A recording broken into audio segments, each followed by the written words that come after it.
La consolidation dans ANA fait partie du module expert, module qui permet également l'actualisation de dossiers, c'est-à-dire que si vous modifiez la date de démarrage de vos prévisions, celle des immobilisés, créances et dettes reste identique et vous pourrez ouvrir également plusieurs plans financiers en même temps, c'est ce qu'on appelle multidossier. Au niveau de la consolidation, on peut soit consolider des départements ou des sociétés, c'est un peu différent. Département ANA va additionner les données et recalculer tous les résultats. Par exemple, au niveau du compte de résultat, on aura une nouvelle base imposable et un nouvel impôt des sociétés. Consolidation de société, ANA va additionner purement et simplement tous les résultats sans les recalculer, donc les impôts vont être additionnés. Au niveau de la consolidation des sociétés, vous n'avez pas accès à la trésorerie, parce qu'ici, ANA propose une trésorerie par structure ou par société.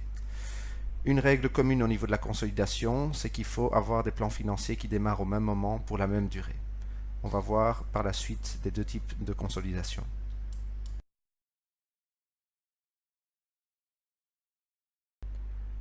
Si je lance le logiciel ANA et que j'ouvre un des plans financiers que je dois consolider, donc je vais prendre par exemple celui-ci, vous voyez au niveau du signalétique, la durée des prévisions, donc on travaille à partir de 2017 pour 3 exercices, c'est une SPRL assujettie à la TVA.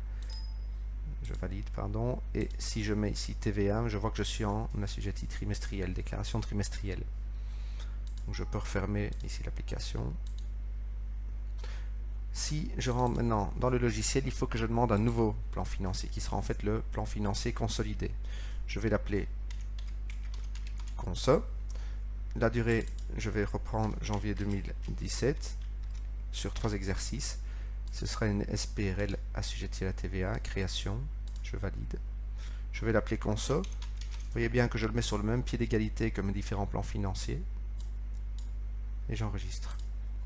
Je modifie également la TVA et je passe en trimestriel. Pour la consolidation, je vais dans Consolidation et j'ajoute simplement mes plans financiers sans cocher entité autonome puisque je suis dans les départements. Donc je vais chercher une par une les structures que je veux consolider. Donc ça concerne en fait la société, la partie commune, le tronc commun et le département A et B. Chaque département ou partie s'est vu attribuer un numéro que l'on retrouve dans les données, dans les résultats. Donc je vais voir par exemple dans les services et biens divers, j'ai chaque fois un petit chiffre 1, 2, 3 à côté de mes codes. Au niveau des prévisions, si je regarde le compte de résultats, tout a été consolidé et dès que je clique sur un montant, je vois bien l'origine de ce montant. J'ai accès également à ma trésorerie. Et donc les chiffres sont rouges ici parce que mon bilan de départ n'est pas encore équilibré. Donc dans le bilan de départ, il faut encore faire quelques petits ajustements qui concernent essentiellement la partie capitale et la partie tableau de synthèse, donc les champs blancs que vous allez devoir compléter. Si vous regardez dans le guide, voilà ce qu'il faut compléter. Donc on a vu le capital et le bilan de départ pour la synthèse, ainsi que l'initialisation, TVA, impôt des sociétés, affectation des données. Donc si je retourne dans ici mon plan financier consolidé, dans mon bilan de départ, je vais par exemple mettre au niveau du capital un montant de 30 000 € qui va être pris ici, 30 000, et je vais équilibrer mon bilan, les 8013 que je complète dans le disponible, dans la trésorerie. Voilà, mes données sont noires à nouveau parce que le bilan est équilibré.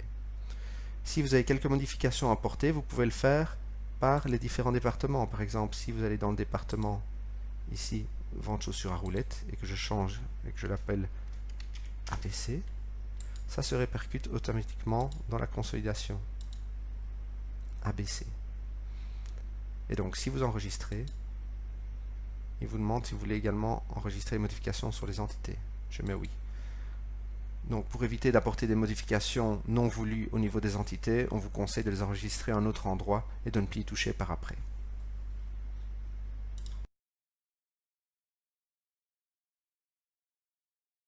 Pour consolider des sociétés, c'est le même principe, donc je vais lancer ANA, je demande un nouveau dossier que je vais appeler Conso, et dans le signalétique ici, je vais même mettre la même durée de prévision, à savoir 3 ans à partir de janvier 2017.